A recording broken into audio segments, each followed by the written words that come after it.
A warm welcome for today's lecture number 6. This is part 2 of the uninformed and informed search strategy topic that we started in the previous lecture. Today we are going to see the second uninformed search traversal technique called as depth first search traversal strategy or DFS. Let us quickly see the algorithm. If the initial state is a goal state, then the algorithm quits and it returns success. Otherwise, do the following until success or failure is reported. Generate successor E of the initial state. If there are no more successors, signal failure. Call depth first search with E as the start state. If there are no more successors, then signal failure. If success is obtained, return success. Otherwise, continue in this loop. To see the working of this particular algorithm, let us see an example. Consider the given state space. It is already given that say A is the initial state and G is the final state. So for this uninformed state space, how depth first search will work? So initially we start with A, node A, right? So then we call the recursive procedure DFS A. Okay, this DFS procedure, what it does is, first, it will add this A onto the stack. For depth first search, the data structure that we are going to use is called as a stack data structure. So when DFS procedure with A as an input, initial state as an input is called, first it will add A onto the stack. Second, it will check whether A is a goal state. Now, since A is not a goal state, okay, it will not quit.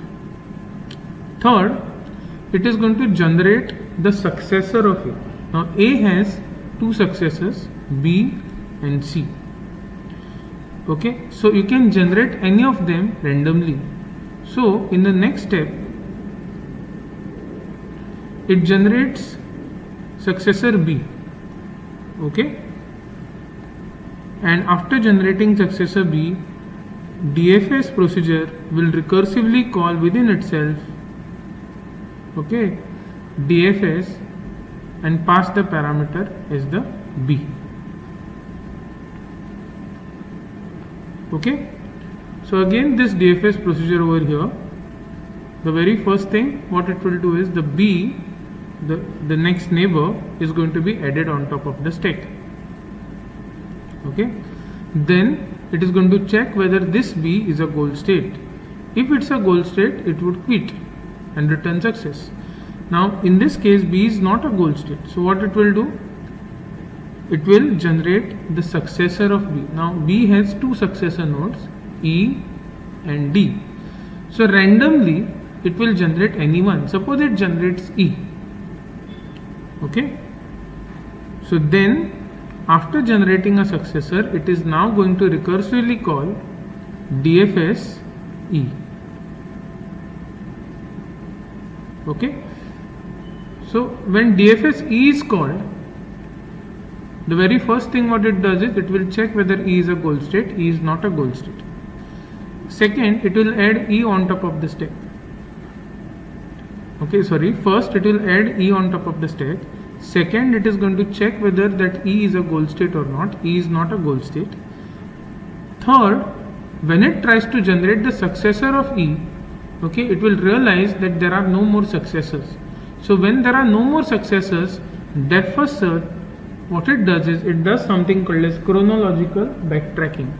It backtracks to the place from where it was generated. So from E, the algorithm backtracks to a previous node B,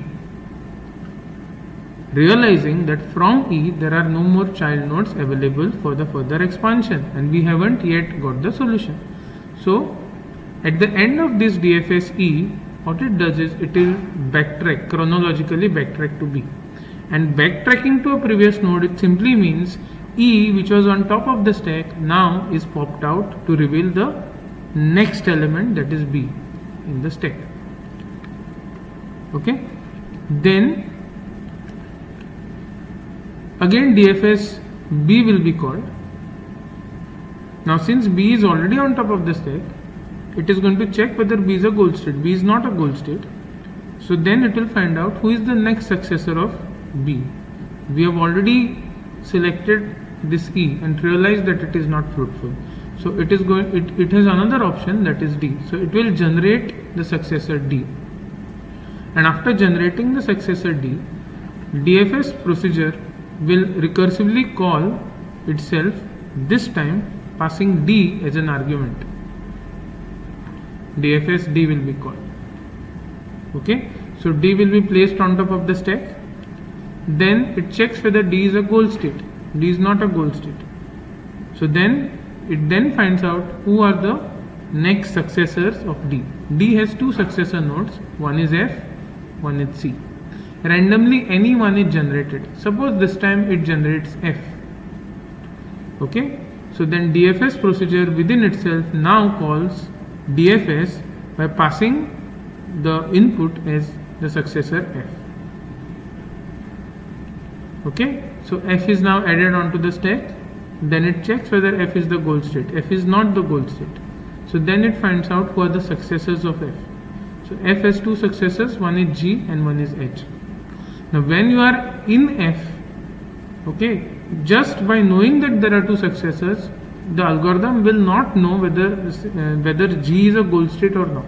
Okay, so at this place here, it will randomly select any of the neighboring nodes, successor nodes. Assume that it selects H as a neighboring node. So then DFS procedure within itself recursively calls DFS, this time passing successor H as the input. Now when DFS H is called, H is placed onto the stack. It checks whether H is a goal state, H is not the goal state, and then it realizes that H also does not have any successors. So what will happen? Chronological backtracking will happen, where H will be removed from the stack, okay, to reveal the previous node, that is F. So this is called as chronological backtracking. Okay, so again DFS F will be called. This time, out of the two successors, having tried with H, now it will go for the second successor, that is G. Okay, so DFS procedure within itself now calls DFS by passing G as a input parameter. Okay, so G will be placed on top of a stack, and then it will check whether G is a goal node. Yes, G is a goal node. So the algorithm will stop by saying goal node is found. Okay, so this is how depth first search mechanism works. We are going to now see how practically we can implement this depth first search algorithm. To see how this algorithm can be practically implemented, we take an example. Okay, so this is a state space that is given to us. It is already told to us that K and N, they are the two goal nodes. Okay, so K and N are the goal nodes and initial state is A. As I have already told you, to implement depth first search, we have a stack, right? And we implement a procedure called as DFS, which is a recursive procedure in nature. This procedure takes the current node as an input and does the following things. First, it is going to add that node onto the stack. After the node is added to the stack, it will check whether it's a goal node. Now, if it's a goal node, it is going to return this node and say success. If it's not a goal node, then it is going to find who is the immediate neighbor of that particular node, current node, and then again it will recursively call DFS procedure, this time passing that neighbor as an input, and this will continue. So we will now solve we'll solve this problem to see how practically we can implement this in programming language. So first, DFS procedure First, DFS procedure is called by passing the initial state A as an input. Okay, so DFS with A as an input. So that A, that's initial state, will be first loaded onto the stack. So A will be loaded onto the stack. Next, it is going to check whether A is a goal node. It is going to compare this A with the list of goal nodes that we have. So A is not a goal node. Then it is going to find out who are the neighbors of A. Now you see A has two neighbors. Okay, A has two neighbors, B and C. So it is going to generate any one randomly. Suppose it generates B. Okay, then DFS procedure now calls itself, this time passing the neighbor, that is B, as an input. So here what will happen? Next, DFS procedure will be called by passing B as the input argument. So again, DFS with B as input. First, that B will be added onto the stack over A. Then we are going to check whether this B is a goal state. So looking at this list, you can easily make out that B is not a goal node. Then it is going to find out who are the neighbors of B. Now B has three neighbors. Any one will be randomly generated. Now just assume that B generates D.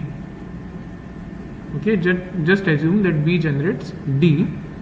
Okay, so after finding the neighbor, it is going to recursively call the DFS procedure, this time passing D as an input. So from BFS B, now it will call BFS D. Right? So now after calling DFS with D as input, first it is going to add that D onto the stack.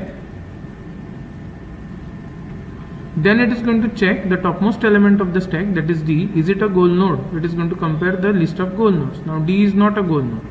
So it is going to now find who are the immediate neighbors of D. Now D has two neighbors, I and J. Any one will be randomly generated. Assume that it generates J. Assume that it generates randomly, say J. Okay. So after finding out the neighbor, now the DFS procedure will recursively call itself, this time passing J as an argument. So from DFS D, it calls DFS J.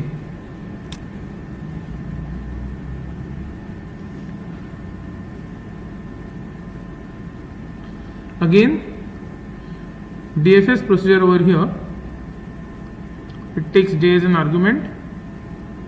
Fine. Now J will be first added onto the stack. J will be added onto the stack. Then it will check whether J is a goal node. Now J is not a goal node. Okay, comparing with this goal set. Then it will find out immediate neighbors of J. Now there is a special case over here that J does not have any immediate neighbors. Okay.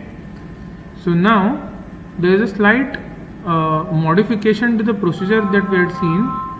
There is a slight modification to the procedure that we had seen. So what we will do is, in between these two steps, step 3 and step 4, we will write that special step. Okay, so I will call this step here at step 5, and the special step will be if there are no neighbors,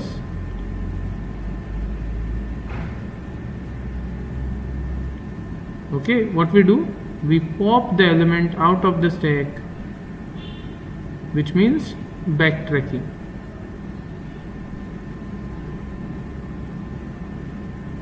Which is called as backtracking. So now you see, after finding the immediate neighbor, say J, now okay, after finding the determining the immediate neighbor, if we realize that this particular current node does not have any neighbors, then what we do backtracking. And backtracking means from this node coming back to the node from where this node was generated. So this can be done by popping. So what we do, this j we simply pop out of the stack. Yes, the j is popped out of the stack to reveal what? To reveal the topmost element as d. That's a previous node. So graphically we can show the backtracking this way.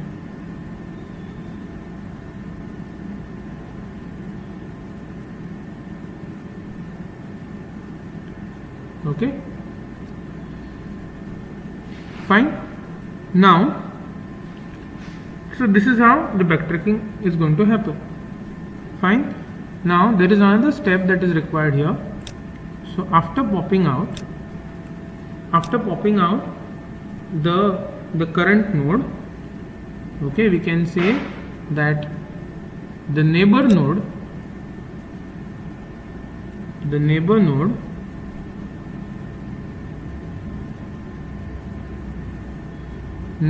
will be the topmost element from the stack.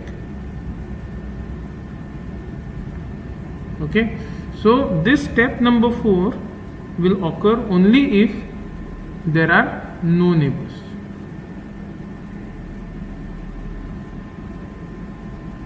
Otherwise, if there are neighbors, then from step 3 it will directly go to step 5. So if there are no neighbors, what we have done, we have simply popped the topmost element from the stack. Since j had no neighbors, we popped j out. Okay, so after popping j out, who is the next topmost element? It is d. So d is the next topmost element. So what to do, we simply say that now the neighbor is topmost element of the stack. So what is the neighbor now? Neighbor is d.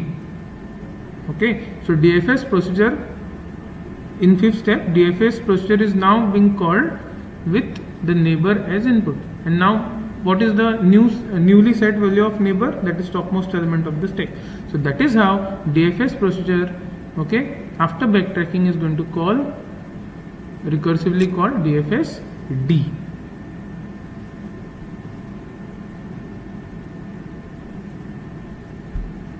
Yes, this is a special case. So again, add d to the stack. Now d is already added to the stack, so you don't have to add d. So this also checking has to be done. If the element to be inserted onto the stack, if it is already present onto the stack, then you don't have to insert it again. If it is already present as the topmost element of the stack, you don't have to enter, you don't have to push the same element again. So this is another code that you will have to write here, small routine which you will have to write here.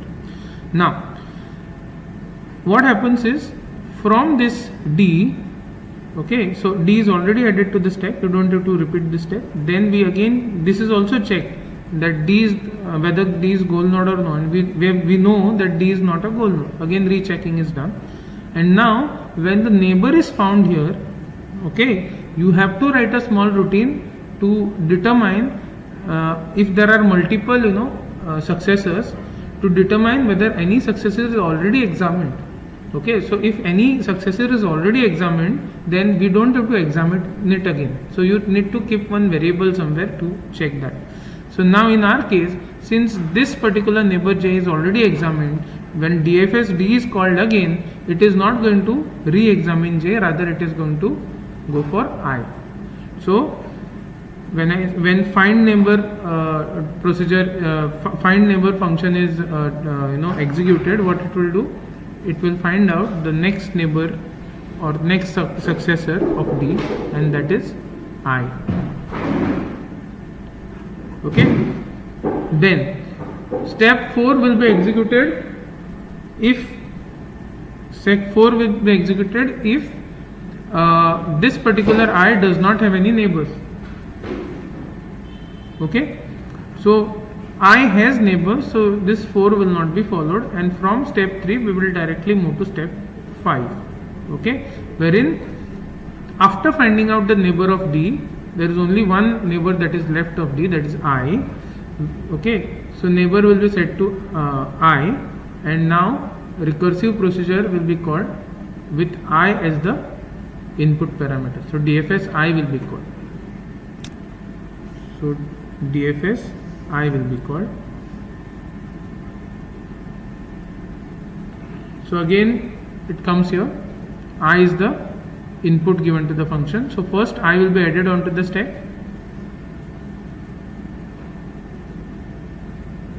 Then we will check whether I is a goal node. Now I is not the goal node. Then we will find out who are the neighbors of I. Now I has two neighbors, one is N, one is O.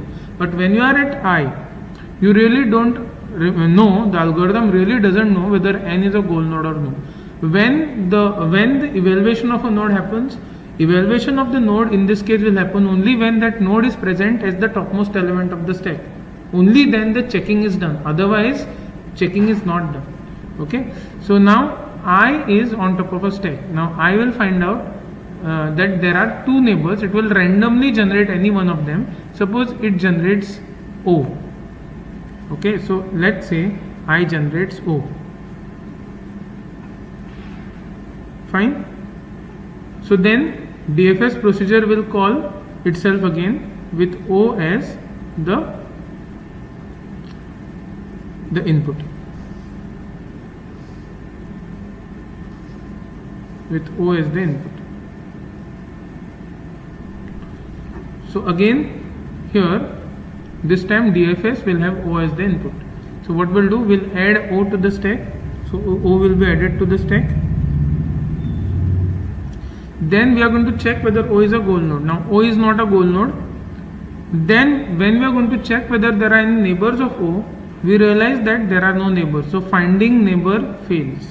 So then step 4 is executed since there are no neighbors. So if no neighbors, then what we do, we pop, which is backtracking, we pop the topmost element. So what we do, we pop this O out, we pop it out, and we set the neighbor variable to whatever is the topmost element of the stack.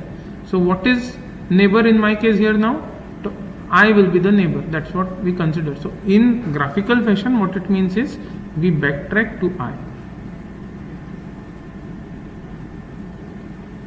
From O, we backtrack to I. Fine.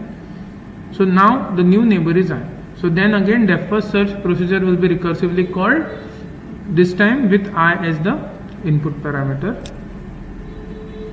So DFS we are calling with I as the input parameter.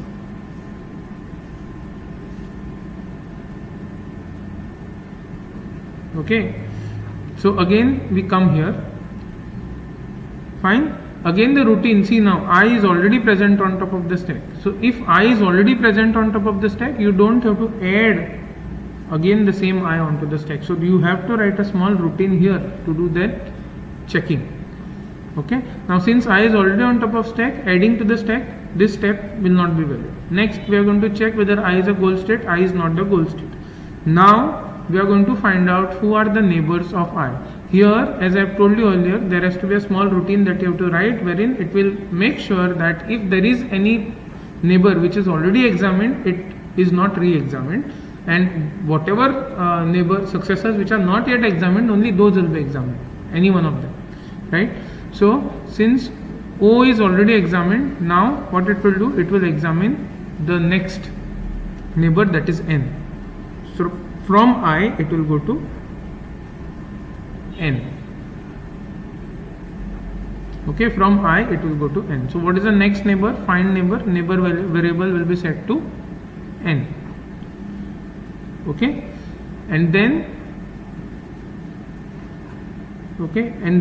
since I already has neighbors, this will not be executed. It will come here, and now it will recursively call DFS procedure, this time with N as the input. So from DFS I, within DFS I, it will now call DFS N.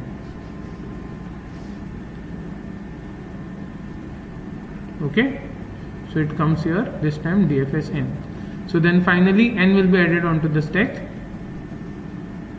N will be added onto the stack. And now we check whether that N is a goal node, and when we compare this N with the goal, the set of goal nodes, okay, it matches. So n is a goal node. So you will have to write a small routine here that if you find that the topmost element of the stack is a goal node, then you exit from this procedure, recursive procedure, and when you come out, you have the traversal order already present in the stack. Okay. So the traversal order here would be A, B, D, I, and N. So this is your depth first search mechanism. So final traversal order will be A, B, D, I, and N. Okay, but please notice that we have also wasted attempts in unfruitfully going to J and unfruitfully going to O. So those traversal attempts should be also considered. Okay, whereas if we leave the logic like this, at the end of the algorithm you will see only the correct traversal, that is from A to N. Okay, it will ignore all the unsuccessful attempts made, backtracking attempts made. It is going to ignore. So what you can do is you can keep a separate variable in the algorithm. You can keep a separate variable called as traversal.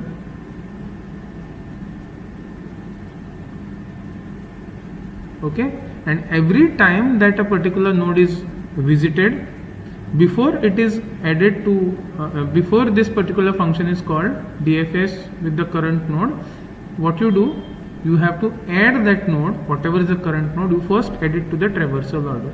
So in that fashion, before even this is executed, first time what will happen, A is the initial node, so A will be added first to the traversal order, and then DFS for A will be called. Then all this logic will be executed. Then A's neighbor is B, correct? So again, before DFS neighbor, that is before DFS B is called, okay, you have to add that B onto the traversal list. You have to append that B to the traversal list, and then DFS B will be called. Then all this procedure will be executed. Then we find out that, let's say, the neighbor of B that is chosen is D. Okay, so DFS D will be called, but just before DFS D, make sure that you are appending that next node D to the list. So that is how D will be first added to the traversal list, appended to the traversal list, and then the procedure, the recursive procedure DFS D will be called. So then again DFS D, okay, after all this, okay, when J is chosen, just before calling DFS J, you make sure that you are first adding J to the traversal list, appending J to the traversal list, and then call DFS procedure with J. Okay, and this way when you go on, what will happen is, whichever nodes which you have traversed, irrespective of whether there was a backtracking done or whether there was no backtracking done, so at the end of this particular algorithm, your traversal list will have all the nodes that you had traversed so far. Okay, so what will be there in the traversal list? Okay, I will just show in green color. So initially you went from A to B, then you went from B to D, then you went from D to J, realizing that it was unfruitful, so you came back from J to D. Then you went from D to I, okay, then you went from I to O, and then again you realizing that it is unfruitful, from O you came back to I, and finally from I you went to N. So the green color one over here, this is the actual traversal order that has been considered. Okay, why actual traversal order is required? Because path cost is the driving force in determining which is the best solution, and path cost is nothing but every time when you move from one node to another node, there is some cost value that is considered, some cost that is incurred. So if you don't maintain this traversal list, then two wasteful attempts that we did, that is backtracking from J to D, backtracking from O to I, okay, actually two wasteful attempts here, just moving from D to J and again J to D, so two attempts here, and moving from I to O and then O to I, two more attempts here. Four wasteful attempts will not be considered in the path cost, okay, if you don't maintain this traversal list. So it is always good that you maintain this traversal list. So at the end of your algorithm, you have to now only print the traversal list. This way, if there are multiple solutions, you will be able to find out which is the best solution, which is the least, which is not so efficient solution, and so on. So this is how you can implement your depth first search method. Having seen depth first search and breadth first search, now is the time to see what are the advantages of these two methods, what are the disadvantages of these two methods, and then comparing BFS over DFS and vice versa. So let's first list down all the advantages of breadth first search. As we had seen yesterday, breadth first search is basically, it's a systematic search strategy. Why systematic? Because in yesterday's lecture we have seen all the nodes at a particular level are all considered, okay, before going to the n+1th level, to the next level. So unless and until we don't examine each and every node at a particular level, okay, we are not going to the next level. So this ensures that you are always going to get, if at all there is a solution, you are always going to get the solution, and that too you are going to get the shallowest solution. So this is the first advantage of BFS. So if any solution exists, then BFS guarantees to find it. And if there are multiple solutions, then BFS will always find the shortest path solution or the shallowest solution. Another thing, BFS, it never gets trapped into exploring a blind LE. Now blind LE is a situation wherein you may get stuck and you will never reach the goal node, and there is no way you can also come back. We will examine this blind LE situation after some time. Now what are the disadvantages of breadth first search? All the nodes are to be generated at any level. We have seen that since it is a breadth-wise search strategy, all the nodes at a particular level, all of them have to be together examined, and only then we go to the next level. Okay, but what happens when all the nodes are to be examined or generated? They have to be loaded into the open list. So they have to be loaded into the RAM. All the nodes at a particular level, all of them, they have to be loaded into the RAM. So even unwanted nodes are to be remembered. So there is lot of memory wastage, and we have seen yesterday there is a situation called as combinatorial explosion, wherein there could be low memory condition. Your program can fail, can crash. Okay, and the second, the time and space complexity is of the exponential type, so which is a hurdle in case of breadth first search. Now, seeing the depth first search, the very first thing what we realize is, in your depth first search, what happens is, we are not searching the entire tree in a breadth-wise fashion. So for example, this is a node and it has three neighboring nodes, say B, C and D. So B has E, F and G, and D has H and I. Suppose I is the goal node. Then again this has J, K, and assume that K is a goal node also. Okay, and so on. Now in case of depth first search, what we do is, we don't go in breadth wise fashion, rather we go depth wise. That means we go on exploring one branch of the entire subtree. Okay, we have seen the algorithm. What it does, it starts with node A. After examining that A is not a goal node, what it does, it finds out who are the neighbors. Now it has three neighbors, B, C and D. at random it may select B, it may select C, or it may select D. Suppose it selects C. Okay, so from A it moves to C. Then it examines whether C is a goal node. C is not a goal node. So then what we do? We examine, we try to expand C, and we realize that C also does not have neighbors. So it's a wasteful attempt. So we do backtracking. So from C we come back to A. Right? Then again from A we choose a particular branch which is not yet explored. You may choose B or you may choose D. Assume that you choose B. Okay, so from A we choose the branch B. Again assume that from B, since B is not a goal node, from B the algorithm has to choose either E, F, G. Suppose at random it chooses E. Then from node E, at random it has to choose any node, and suppose it chooses K. Okay, so what happens is the memory requirements in case of DFS, they are less, because in the previous case of breadth first search, all the nodes at a particular level, all of them will have to be loaded into memory. Whereas in depth first search, what we do, we don't consider all the branches of a tree, rather we consider only one branch of a big tree. So less number of nodes have to be considered to be loaded into the open list or into the rank. So memory requirements are less. Okay, this is the main advantage of depth first search. But you also see there is a disadvantage. Now you see the goal node, there were two goal nodes, one is I, one is K.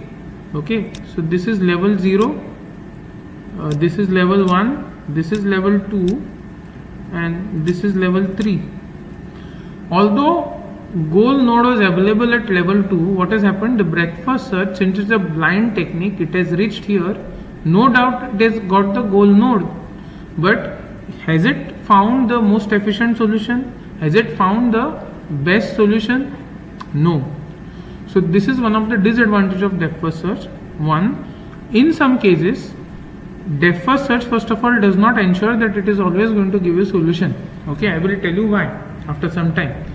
But if it gives solution, there is no guarantee that the solution that is given by the depth first search procedure is the shallowest or is the best solution. It may give you a longer solution also. Okay, or there might be a better solution lying elsewhere in any of other branches of the tree. So this is one of the disadvantages of depth first search. Okay, so the only advantage that depth first search has is the memory requirement. The memory requirements are less compared to breadth first search because it does not consider all the options, all the elements at a particular level. Rather, it selects one branch at a time.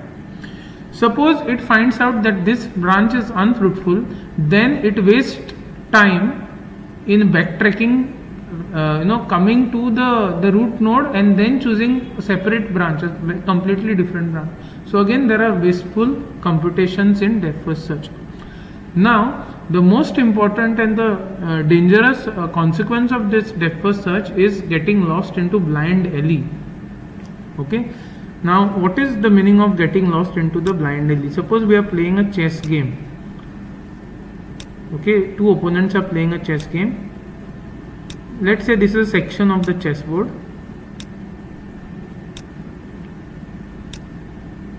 Okay, and suppose this is a king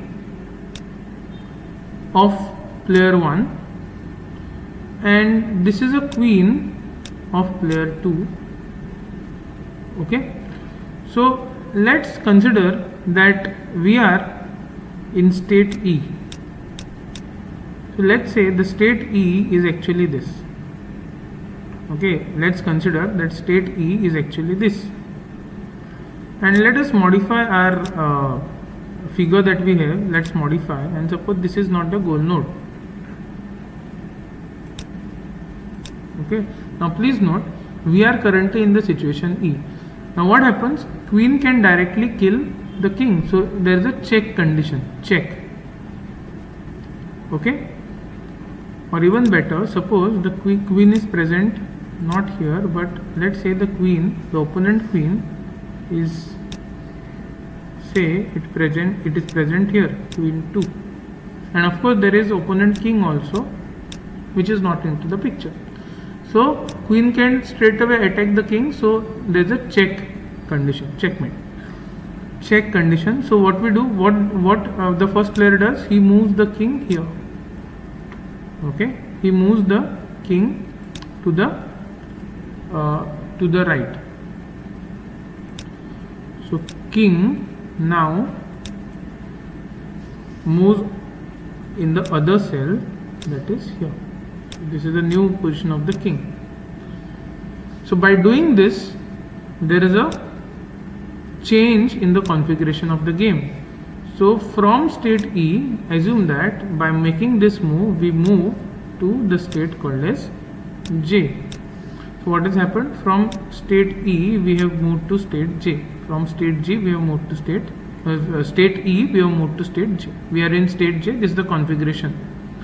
So now what happens again? The opponent moves the queen here. Opponent moves the queen here. So the new position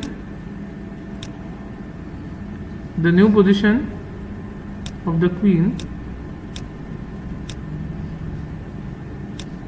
let's say, is here. Okay, so we go to which state? Let's say this is that state J. After moving this, let's say we are now into some state called as K. So from J we move to state K. Okay, so then as an opponent, what you will do? You will try to move the king back to this state here. Fine. So you will try to move the king back here. So when you do that, now the king will be present here, and by doing that, from K, let's say you move to some state called as X. So from K you move to some state called as X. Okay. Now what opponent does? Opponent will again move itself here, right? So opponent will again move the queen here. So queen 1 is moved here, and when the queen is moved here, the configuration is same as the one that we had seen in state E. Okay, so we come back to which state? We come back to state E. Graphically, from X you move to E. So there is kind of loop, right? So you can just go on playing this. So queen says check, so the opponent moves the king here. Then when the queen comes here, again there is a check condition, so again opponent can move the king back to its original place, queen can move back, and this can go on infinitely. So you see, this loop that we are talking about, it can just go on infinitely. So this is a situation wherein you remain in a loop. First, you will never reach a solution. Both players, they will never reach a solution. Goal node will not be reached. At the same time, there is no way you come out of this situation. So you will be lost into something called as blind alley. So this is called as getting lost into blind alley. Never to come back to any other node. So the situation will never change. So this is something called as getting lost into blind alley. And this is one of the major disadvantages of the depth first search procedure that we have. So let's continue and see what are the other disadvantages of DFS.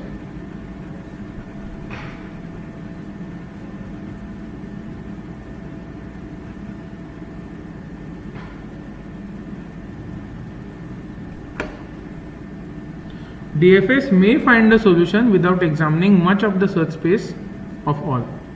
Okay, it may. It does not always, but it may. Then the disadvantages of BFS, the breadth first search algorithm, one is this search, it is disadvantages of DFS, not BFS. please note, disadvantage of DFS, as what we have already seen, this search can go deeper and deeper into the search space and thus can get lost, and this is referred to as blind alley. Okay, so that's why in chess, after certain attempts of repetition, we say that it is checkmate condition or something like that. We have to define a threshold, otherwise this can just go on and on and on. This is called as getting lost into blind alley. Whereas in chess this is possible, but in some other realistic real world conditions, if DFS is implemented, you may just go on and on and on, and this can just go on infinitely. You will never get the solution. At the same time, you are also not coming back. Okay, so the game may just go on infinitely. So this is called as getting lost into the blind alley. Okay, so in the next lecture we are going to explore the third technique, that is called as iterative deepening search technique. Okay, which is a combination of DFS and BFS. Thank you.